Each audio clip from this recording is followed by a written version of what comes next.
28 апрель күнү эртең менен саат 10:20 чамасында Тажик Республикасынын жарандары келип, бизге тиешелүү жерге мосттун үстүнө өзүнүн байкоо каражаттарын стратегический объект биздин кайтарган жакка карап кое баштаган. Биз айта кетчү нерсе, бул Тажик Республикасынын мындай провокацион ишке баргандыгын заранее билгенбиз. 10 күн мурда эле булар келип, 17 күнү эле, биринчи күнү эле конфликтте экскаватор тракторлорун алып келип, өздөрүнүн территориясына окопторду казып, позицияларды даярдай баштаган ачык эле. Окуя башталганда ташыргытуу менен эле болот деп биз бир күн алдыңкыдай эле сезип даярдыкта турганбыз.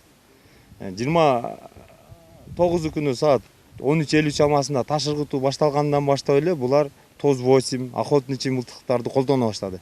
Биздин элдер ызы чууда байкалбай бир мен көргөндөн 10 адамга жакын огнестрельный жаракат алды. Жаракат алгандан кийин алар уже биздин границага тебелеп кирип, уже жакындай башталганда автоматтын үнү чыгылды тажик тараптан. Тажик тарап автоматты атты биз жака.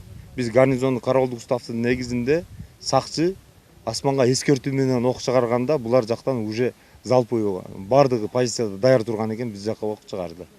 2 мүнөт өтпөй эле уже минометтер түштү. Минометтер биз турган позицияга эмес, биздин жарандар топтолуп турган жерге түштү. Тилекке каршы бир жерде 12 жараныбыз, бир жерден 4, анан бир жерден 1, жалпысынан головнойдун ушул тегерегинен 17 жаран бир минометный жарылуулар менен каза болуп калды.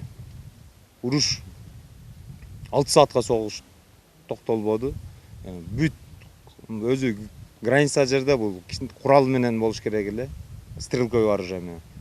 А булар курал колдонуу эрежелерин, чек арадагы курал колдонуу эрежелерин бузуп, бүткүл күч каражат менен, минометтик эсептер менен, АГС, жардыруучу заттар менен, РПГ бүт топтук куралдар менен курал колдонду.